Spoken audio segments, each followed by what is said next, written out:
కథాభిమానులందరికీ స్వాగతం అండి. ఈరోజు నేను చెప్పబోయేది బేతాళ కథల గురించి.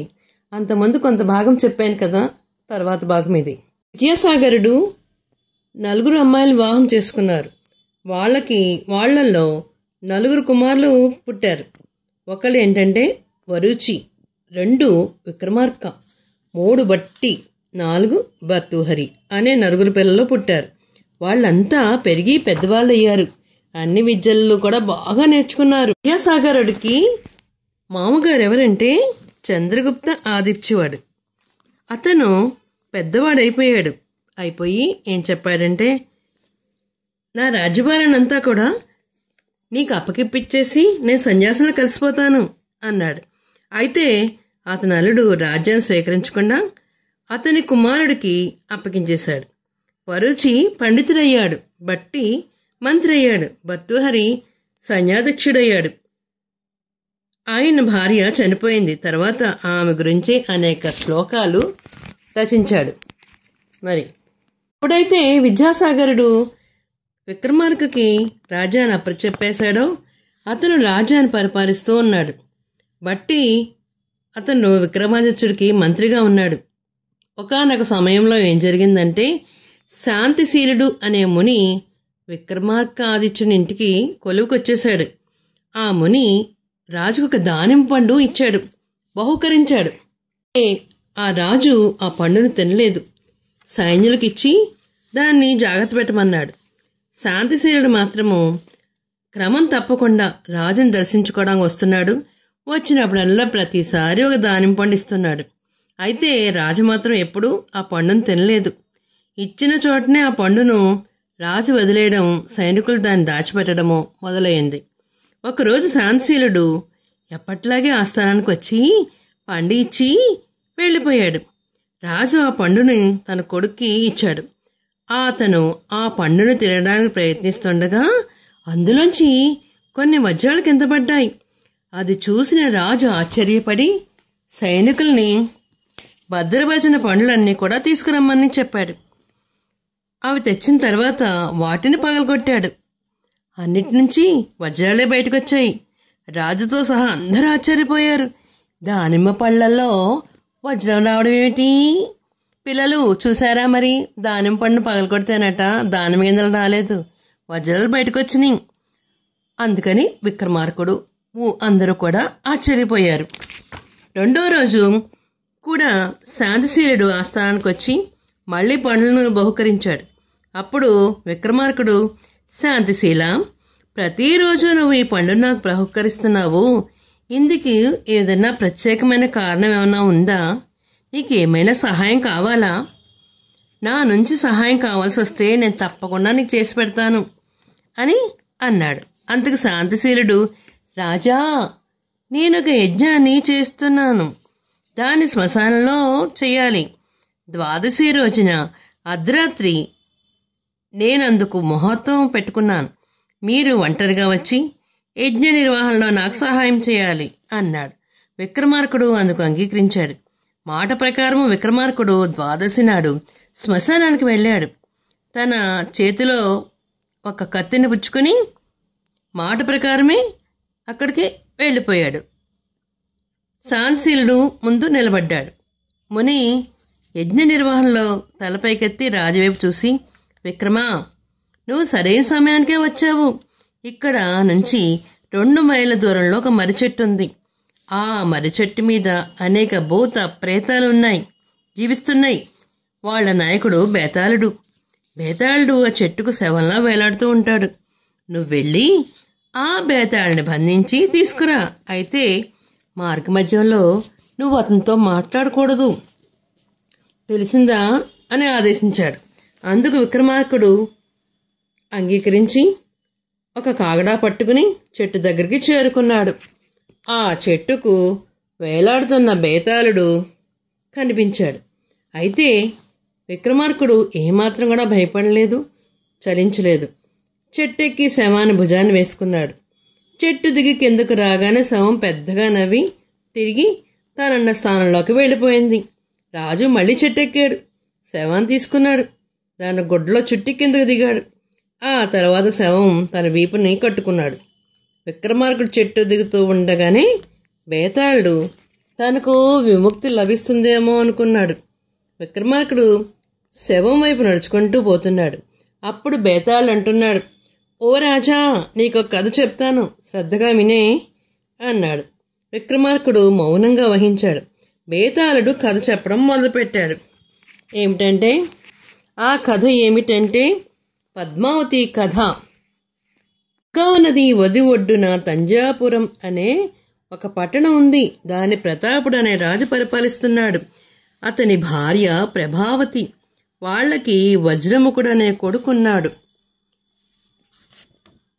ప్రభావుడి మంత్రి కూడా ఒక కొడుకున్నాడు. అతని పేరు సుబుద్ధి. అంటే ఒక రాజు కొడుకు, ఒక మంత్రి కొడుకు. రాజు కొడుకు పేరు వజ్రముఖుడు, మంత్రి కొడుకు పేరు సుబుద్ధి. వీళ్ళిద్దరు కూడా మంచి స్నేహితులు. వాళ్ళు ఒకడిని విచ్చి ఒకళ్ళు అసలు వదిలి ఉండేవారు కాదనమాట. అయితే వాళ్ళిద్దరూ వేటకు వెళ్ళారు. వేటలో అలసిపోయి ఉండడం వల్ల కొంచెం నీళ్ళు తాగి ఒక చెట్టు కింద విశ్రమించారు. ఆ సమయంలో ఒక అందమైన యువతి తన స్నేహితురాలతో కలిసి అక్కడికి వచ్చింది. యువరాజైన వజ్రముఖుడు ఆ యువత అందానికి పరవశుడైపోయాడు. వజ్రముఖుని చూసి ఆ యువతి కూడా మోహానికి లోనైపోయింది. అయితే ఆమె యువరాజు పట్ల తన ప్రేమను స్నేహితురాలకు కానీ యువరాజుకు స్నేహితుడైన సుబుద్ధికి కానీ తెలియనివ్వలేదు. అందువల్ల ఆమె తన తలలోని తామర పువ్వు తీసుకుని ముందు చెవిలో ఉంచి ఆ తర్వాత పళ్ళ మధ్యన పెట్టి ఉంచింది. కొద్ది సమయం తర్వాత దాన్ని కాళ్ళతో తొక్కింది. మళ్ళీ చేతితో తీసుకుని స్తనాల మధ్య ఉంచింది. ఈ పనులన్నీ యువరాజు సుబుద్ధి ఇద్దరం మాత్రమే చూసేటట్టుగా జాగ్రత్త తీసుకుంది. అటువంటి సంకేతాలు ఇచ్చి ఆమె సరస్సులోకి స్నానం చేసి తన స్నేహితురాలతో ఇంటికి వెళ్ళిపోయింది. అయితే వజ్రముఖుడు మాత్రం వేట నుంచి ఇంటికి తిరిగి వచ్చిన దగ్గర నుంచి చాలా విషాదంలో మునిగిపోయాడు. దాన్ని గమనించిన సుబుద్ధి, మిత్రమా, నువ్వెందుకు ఇలా విషాదంలో ఉన్నావు? నీ విషాదము అడవిలో నువ్వు చూసిన అమ్మాయి గురించేనా? నువ్వు ఆనందంగా ఉండాలి. ఎందుకంటే తన సంజలతో ఆమె ఎలా చెప్పిందో నాకు తెలిసింది అని చెప్తున్నాడు. ఆ మాటలకు యువరాజు తడబడ్డాడు. తేరుకుని, ఏ ఆధారంతో నువ్వు మాట్లాడుతున్నావు అని సుబుద్ధిని అడిగాడు. అప్పుడు సుబుద్ధి అంటున్నాడు, మిత్రమా, నేను గమనించిన దాని ప్రకారము ఆమె ఏంటంటే రహస్యంగా కొన్ని సంకేతాలు పంపింది. అయితే నువ్వు ఆ సంకేతాలను అర్థం చేసుకోలేకపోయావు. ఆ సంకేతాలకు అర్థాన్ని నేను వివరిస్తాను విను. ఆమె తన తలలో పుష్పాన్ని తీసి చెవిలో పెట్టుకోవడం ద్వారా ఏమిటంటే నేను కర్ణాపురం గ్రామానికి చెందిన దాన్ని అని చెప్పింది. పళ్ళ మధ్య నుండి పువ్వు ఉంచడం ద్వారా ఏంటంటే తనకు శక్తివంతుడి కుమార్తెని చెప్పింది. పువ్వును కాళ్ళ కింద వేసి నలపడం ద్వారా కర్ణాపురాన్ని పరిపాలిస్తున్న రాజు కాళంగిని అని చెప్పింది. ఆ తర్వాత పువ్వుని కాలుతో పట్టుకోవడం ద్వారా తన పేరు పద్మావతి అని తెలియజేసింది. ఆ తర్వాత పువ్వును తన స్తనాల మధ్య ఉంచి నిన్ను కౌగిలించుకోవాలనే కోరికను తెలియజేసింది. అందువల్ల నువ్వు ఆమె గురించి విచారించే అవసరం లేదు. ఆమె కూడా నిన్ను కలుసుకోవాలనుకుంటుంది. సంతోషంగా ఉండు, అంతా మంచే జరుగుతుంది అని చెప్పాడు. సుబుద్ధి మాటలు విన్నాడు యువరాజు. ఎంతో ఆశ్చర్యం కలిగింది, ఉత్సాహం వచ్చింది ఆయనకి. ఆ తర్వాత యువరాజు సుబుద్ధితో కర్ణాపురానికి బయలుదేరాడు. వాళ్ళు ఆ ఊళ్ళో ఒక పూటకోళ్ళ ముసలమ్మ ఇంట్లో దిగారు. ఆమెకు కొంచెం డబ్బులిచ్చి ఆశ చూపించి ఏం చెప్పారంటే పద్మావతిని కలుసుకుని రమ్మని అడిగారు. ఆ ముసలమ్మ వాళ్ళు చెప్పినట్టుగా చేయడానికి శ్రద్ధపడింది. పద్మావతి దగ్గరకు వెళ్ళింది. నువ్వు నది దగ్గర చూసిన యువకుడు మన ఊరికి వచ్చి ఇప్పుడు మా ఇంట్లో ఉన్నాడు. తను వచ్చినట్టు నీకు కబురు పెట్టమని అడిగాడు అని చెప్పింది. ఆ మాటలకు ఆమెపై పద్మావతి కోపాన్ని నటించింది. నిజంగా అయితే ఆమె కోపం లేదు. ఎవరిది? నాకు అటుకంటి వాళ్ళు ఎవరు తెలీదు, మా ఇంటికి రాకు అని ముసలమ్మపై ఎగిరిపడింది పద్మావతి. అయితే ఆ మరుక్షణమే ముసలమ్మ ఏం చేసిందంటే అన్ని మర్యాదలు చేసి వాళ్ళిద్దరిని కూర్చోబెట్టింది. ఆ తర్వాత ముసలమ్మ ఒక బుట్టలో కూర్చోబెట్టి తాడుతో ఆ బుట్టను కిందకి దింపింది. అయితే ఏంటంటే ఆ మహారాణి ఒక పెద్ద మేడ మీద ఉందన్నమాట. దానికి మెట్లేమి ఉండవు. ఎవరన్నా పైకి వెళ్ళాలన్నా కిందకి రావాలన్నా ఒక బుట్టలో వేస్తే పైకి వెళ్తారు, మళ్ళీ కిందకి దింపితే కిందకి దిగిపోతారు. అలాగా దిగింది ఆ ముసలమ్మ. ఏమీ చేయలేక నిరుత్సాహంగా యువరాజు చెప్పింది. సుబుద్ధి జరిగిన విషయమంతా వివరించింది. యువరాజు నిరుత్సాహపడి మిత్రుడైన సుబుద్ధితో సలహా అడిగాడు. అందుకు సుబుద్ధి నవ్వి, మిత్రమా, నువ్వు ప్రేమించిన యువతి చాలా తెలివిగలదానిలా కనిపిస్తుంది. ఆమె తన సందేశాలు ఎవ్వరికీ అర్థం కాకుండా ఉండేందుకు సంకేతాల ద్వారా తెలియజేసింది. ముసలమ్మ దగ్గర తనకు ఏమీ తెలియని అమాయకురాల్లా నటించింది. అదే సమయంలో నీకు ఒక మార్గాన్ని చూపింది.